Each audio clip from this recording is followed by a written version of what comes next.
Mighty Number 9. You know, back in its glory days of Kickstarter success, it was originally pitched as a return to form for a classic Japanese side-scrolling action. It was gonna take the best of classic Mega Man and revitalize it into a more modern, transformed, and fully realized evolution of the tried and true mechanic of jumping and shooting. Too long didn't listen, this game was trying to be Mega Man X for the Super Nintendo, and it's only been since the game came out that the comparison struck me as blatantly obvious.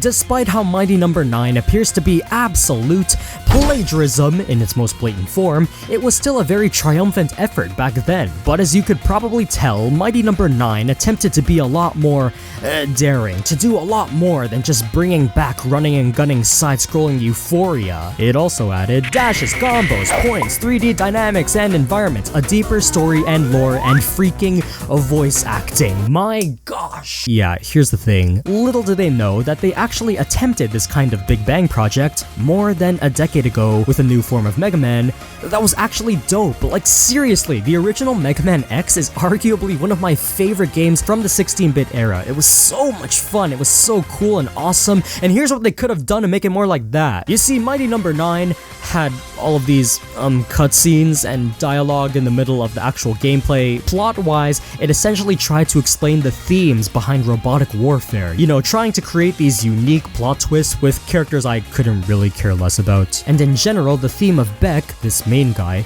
getting stronger despite being the weakest of the mighty numbers.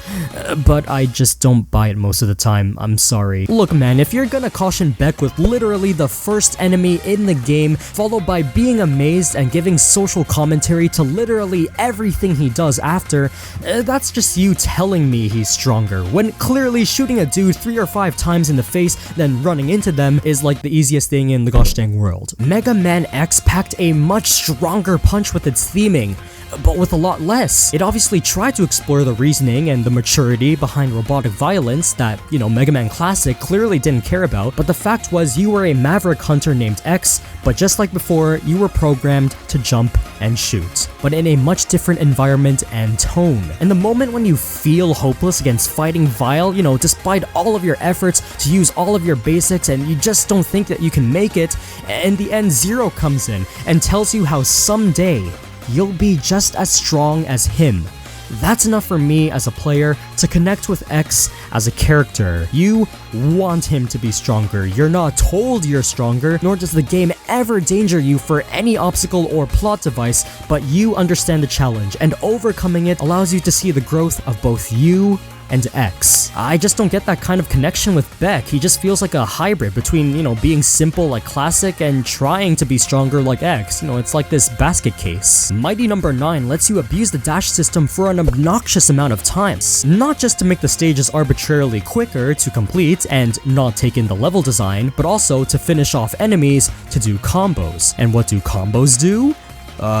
Give you points? You know, because seeing numbers grow larger amuses everyone, just as much as a pair of keys dangling by my face. But for real, score attacking and leaderboards and all that is fine, but in a game where I want to experience adventure and journeying in a Mega Man type environment, scores are the last thing I want to think about. But this game really wants me to kill everything and move as quick as possible, just dashing like every single time.